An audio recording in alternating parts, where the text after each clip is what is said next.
코로나 사태로 대다수 교회들이 온라인으로 예배를 드렸습니다. 그런데 온라인 예배가 자칫 저작권 시비로 이어질 수 있다는 우려가 나오고 있는데요. 한국찬송가공회가 찬송가를 활용해 제작된 동영상을 유튜브나 SNS 등에 올릴 경우 저작권료를 징수하겠다는 내용을 공지하고 있기 때문입니다. 최경배 기자의 보도입니다. 코로나19 확산으로 인해 대다수 교회들은 주일 예배를 동영상으로 촬영해 유튜브나 SNS를 활용해 교인들과 함께 예배드리고 있습니다. 그런데 유튜브나 SNS로 공유하는 예배 실황에 찬송가가 포함될 경우 저작권 시비에 휘말릴 수 있다는 우려가 제기되고 있습니다.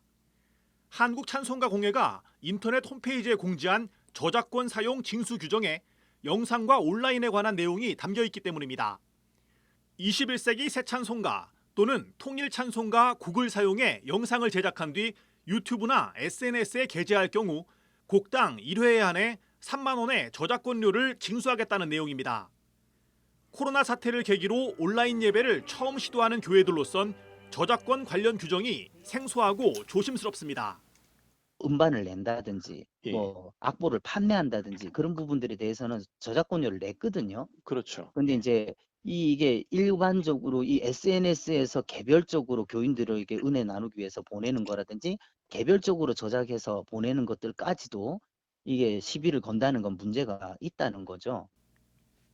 현장 목회자들의 문의가 잇따르자 교단 차원에서 내용 파악에 나선 곳도 있습니다.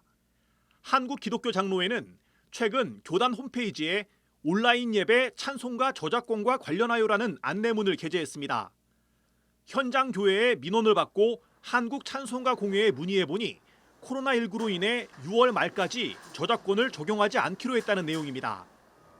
기장총회는 그러나 예배 때 찬송가를 부르고 찬양하는 것을 유튜브에 올려 서로 교류하는 것을 저작권에 묶어두는 것이 옳은지 아직 모르겠다면서 교단이 파송한 한국찬송가공회 이사를 통해 추가 내용을 파악해보겠다고 밝혔습니다. 기장총회는 이튿날 추가 공지문을 통해 한국찬송가공회 이사회에서 공적으로 결의한 바 없이 임의로 저작권을 물기로 한 것으로 파악됐다면서 현장 교회는 찬송가를 그냥 사용하면 된다고 밝혔습니다. 실무자한테 확인을 했더니 그 저작권 얘기를 했고 문의 오는 교회들한테 그다음에 3만 원씩 편당 3만 원씩 내야 된다고 얘기를 했다는 거예요. 근데 코로나 때만 상황을 어쨌든 유예해 주겠다 이렇게 얘기를 했고 그래서 그럼 이거 도대체 어디서 얘기가 된 거냐 그랬더니 이사회에서 논의된 건 결의한 건 아니고 문제는 한국찬송가공회가 향후 온라인 예배에 찬송가를 사용하는 현장 교회들을 상대로 저작권료를 요구할 가능성이 여전히 남아있다는 점입니다. 한국찬송가공회가 찬송가 전곡에 대해 온라인 저작권을 등록했고 6월 이후 온라인 사용에 대한 저작권료 징수 방식을 구체적으로 논의할 계획인 것으로 전해지고 있기 때문입니다. 한편 한국찬송가공회는 지난 2018년 21세기 새 찬송가에서 저작권 법적 분쟁에서 패소한 2곡을 포함해 3곡을 교체했습니다.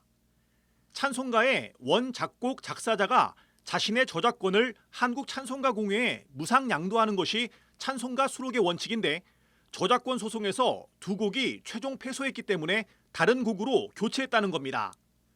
공회 측은 이 같은 사실을 1년이 지난 지난해 가을 각 교단에 공문을 통해 뒤늦게 공지했습니다.